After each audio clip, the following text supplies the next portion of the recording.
Hey girlies, welcome back to Self-Worth Club, the podcast where we talk all about what it means to really own your self-worth, build strong boundaries, and create a life and business you love. I'm your host, Zoe.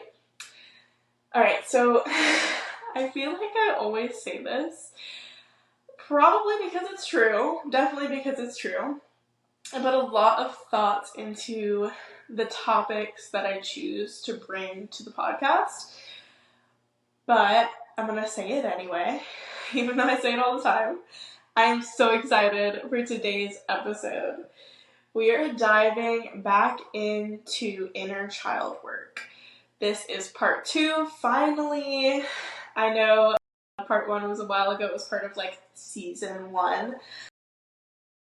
But I'm finally ready to get back at it. So if you missed part 1, definitely go back and listen because we covered some essential basics there that will give you a really solid foundation of this inner child work and what it means. And I want to say too, I don't typically focus on inner child work in my coaching or content, but I do believe it's a really important piece of the puzzle when it comes to self-worth, boundaries, and your mindset, which are the core pillars of the work that I do with my clients. And this topic was specifically requested by a podcast listener. So when I started thinking about it, I was like, yeah, I want to take that on. It really affects your inner child and everything that happened through your childhood. It built the foundations. It affects how we set boundaries, what we think of them, how we talk to ourselves, how we show up in our business, in our relationships, in our work. It is the foundation, right? So it is really important. So we're going to jump right in. When we ignore our inner child, it can lead to low self-esteem, poor boundaries, that constant feeling of never being enough, never doing enough. And honestly, whether you're trying to level up your business, communicate more effectively in your relationships and work, whatever, or just feel better about who you are, inner child work is a real game changer in helping you deal with those deeper wounds and really reclaim your power, which is what I'm all about. So I feel like it's the perfect opportunity to dig deep and give you practical tools that align with everything I usually talk about. Quickly, I want to revisit what we talked about in part 1. And again, I still think you should listen if you haven't. But for those that have, and it's been a minute, I first started by introducing the idea that our inner child holds old wounds, right? Whether it is a small moment of embarrassment on the playground or a deeper emotional trauma or neglect that we felt, those childhood experiences shaped how we navigate the world today. And there's a lot of times where we don't really realize that. You don't put two and two together. You react a certain way and you're not thinking where is this coming from, right? Same thing with those automatic thoughts that we talked about last episode. It's automatic. It's something that we were programmed for. And so you're not really evaluating, right? Not usually. You should be, but most people aren't taking the time to think where is this coming from? So we also talked about the why behind doing this work. Why it's important to reconnect with that part of ourselves, to heal and grow and be able to lead more fulfilling lives like we all crave. We touched on some signs that your inner child needs healing, like big emotional reactions to unmet needs, low self-esteem, or even difficulties setting boundaries. So now that you've had a chance to reflect on part 1, let's move into some more advanced concepts and tools to really get in touch with your inner child and bring about deeper healing. First, getting more into reparenting your inner child, which again is something we talked about in the first one. What does that mean? Essentially, reparenting is stepping in and giving your inner child what they didn't get growing up. So maybe you didn't have someone who listened to your emotions or validated your feelings. Maybe you had parents who really loved you, but they didn't teach you how to set boundaries or handle conflict in healthy ways. Whatever the case, reparenting is your opportunity to step in and provide that love and compassion and structure for yourself now as an adult. Breaking it down for you, number one, first part of doing this, is emotional validation. You need to start by recognizing that your emotions, all of them, are valid. Just like a child deserves to be heard when they're upset, you deserve to listen to your inner child's emotional needs. This could mean sitting with uncomfortable feelings instead of brushing them off or pushing through and pushing them down like everything is just fine. Because it's okay to feel those feelings. It's okay to feel the sadness, the anger, the frustration, especially and even the joy. Give yourself permission to feel it all. That's number one. Number two is setting boundaries. So when we don't have boundaries growing up, we often become adults who struggle to enforce them. I honestly used to be clueless when it came to boundaries myself. It was something that I had to teach myself and practice to get at where I am today. And I'm really, really glad that I did, because they're life-changing. Like, one of the top things I think you can learn to improve your life in all aspects, and especially your relationships. That is a hill I will die on. I feel like a lot of people are worried like boundaries are going to hurt their relationships. I believe it does the total opposite. Whether those are personal, friendship, romantic, business, they're just the best thing. So reparenting your inner child means teaching yourself that it's okay to say no, to protect your energy, and to prioritize your well-being first and foremost. For many of you listening who are business owners, hopefully you know how key boundaries with clients are. But guess what? That comes from respecting your own boundaries first. So if you have a problem with client boundaries, you probably have a problem with personal boundaries too. Inner child work can really help you recognize where your boundaries were ignored as a child and how that impacts them today. And just a quick side note on boundaries, I do have I believe it's a 5-day course on building boundaries, and I'll leave it linked in the show notes if you want to read over the details of like what's included in that program. And that also comes with a chat for coaching while you're in it. So give that a look if you were listening to that a second ago and thinking like, my boundaries could use a little work. I'm a little fuzzy, don't really know like what exactly they are, where I'm allowed to implement them, how to even talk about them. This covers everything. All right, so number 3 is creating safety. A big part of reparenting is creating a sense of safety for yourself. This could be as simple as creating routines that make you feel grounded, surrounding yourself with people who lift you up, or physically creating a calming space at home where you can retreat when things feel overwhelming. When we offer ourselves safety, we allow our inner child to come out and play because they know they'll be taken care of. And that is really important for a fulfilling life. Now, let's take it a step further by connecting this to something I work on with all of my clients, and that is self-worth and self-talk. Healing your inner child isn't just about processing old trauma. It's also about rewriting the narrative that you tell yourself today, rewriting that programming we've been talking about.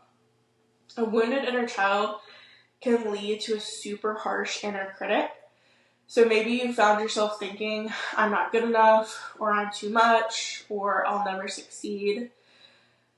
But as adults, we have the power to change that self-talk. You are so much more aware. You have all of these tools, like you have that ability to regulate yourself emotionally. You are reparenting yourself every time you choose to speak to yourself with kindness and love and understanding and figure out where that's coming from and how to shift it. If you've been listening to the podcast, you know that I am all about mindset work, right? And cultivating self-worth. Healing your inner child and nurturing a sense of worthiness really go hand in hand.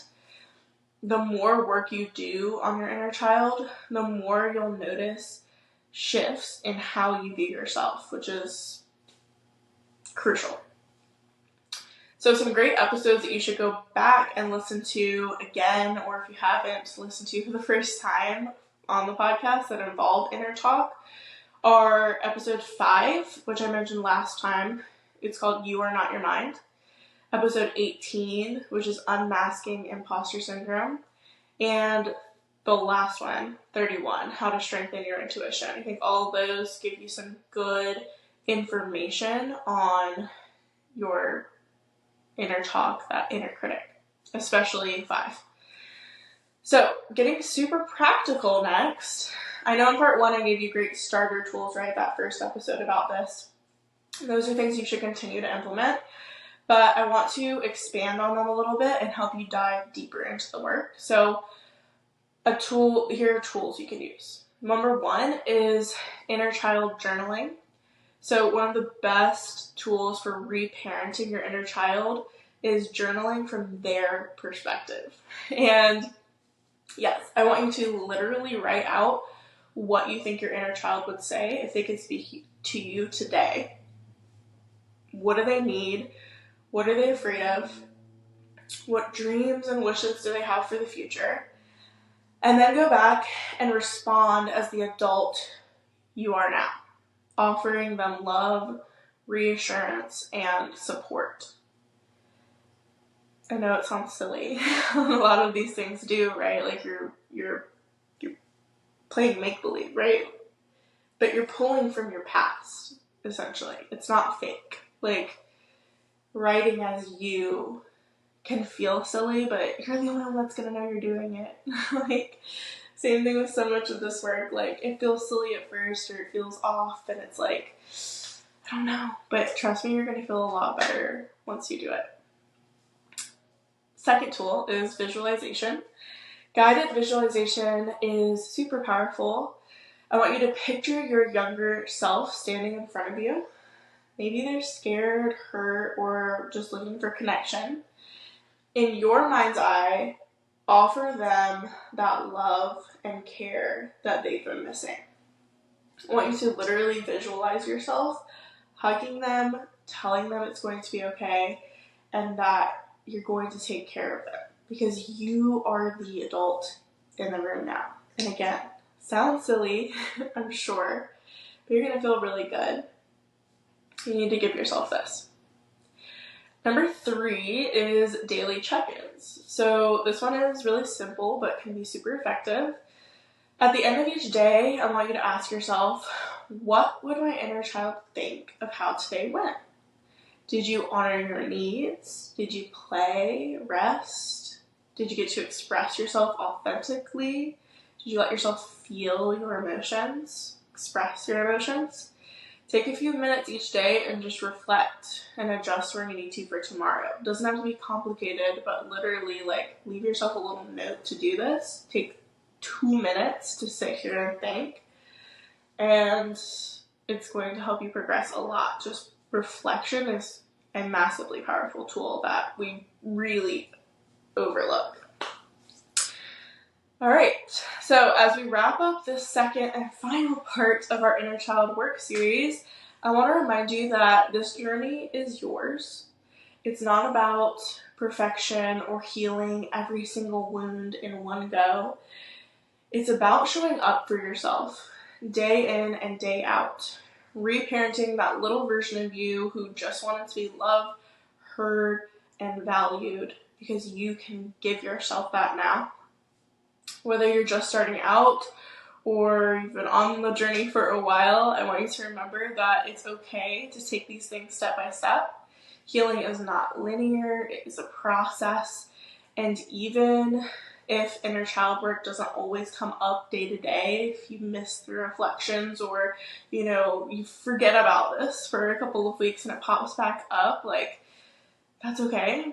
this is a long-time transformation, a long-term transformative part of your personal growth journey. So really important in that growth journey not to beat yourself up. If you get off track and you realize it, just come back to it. That's all you can do. You can't go back in the past. All you can do is move forward now in a way that makes your current, past, and future self proud. So I encourage you to try some of the exercises that I shared with you today. Reparenting your inner child, rewrite those old stories, reclaim your power, because it's really all within your reach. And I want to lastly thank you for tuning in today. I hope that this 2-part series gave you some powerful insights and practical tools to reconnect with your inner child. Like I said earlier, it's not a topic I usually focus on, but I felt called to share it because of how impactful it can be in so many different areas of our lives. And lastly, if you have a topic that you want me to cover on the podcast, please send me a DM on Instagram. It's at Zoe Borntrigger and it's tagged in the show notes. I'm always up for hearing like what you want to hear more of, what you want to learn about, what you want to hear my perspective on. And don't forget that the self-worth support line is open. This is something I started last season. It's where if you have a specific scenario or situation that you're looking for guidance on in your life and you want my input, you just shoot me an email. And the email for the self-worth support line submissions, that's a mouthful, will also be in the show notes. And I want you to know that I keep them anonymous when I read them on the show. So I'll read your scenario, your situation, and then I will give you feedback, practical tools, all those things. And there's one out right now if you want to go listen to like how it's kind of structured. But I believe that so many of us go through similar things in our lives, and it is extremely powerful to know that you're not alone. And so I bet like you submitting whatever you're going through right now and then like putting it on the show, like there's going to be so many people that relate and appreciate you for reaching out and putting that out into the world, because now they have coaching on it, right? I can give that feedback, that perspective. Yeah, I would love to do that. So please send me those if you have them. And remember, if you enjoyed the episodes, I would love for you to leave a quick review. You can literally just do like a star rating on Spotify. It takes 2 seconds. Or write a review if you want. You can tag me on your Instagram story. It really helps me grow the show. It fills my cup up to no end. Like I cannot even give you words. And lets me know that the episodes and show are resonating with you guys. So until next time, keep showing up for yourself and take small steps towards healing. And always know that you are so, so worthy. I will see you next week. Bye.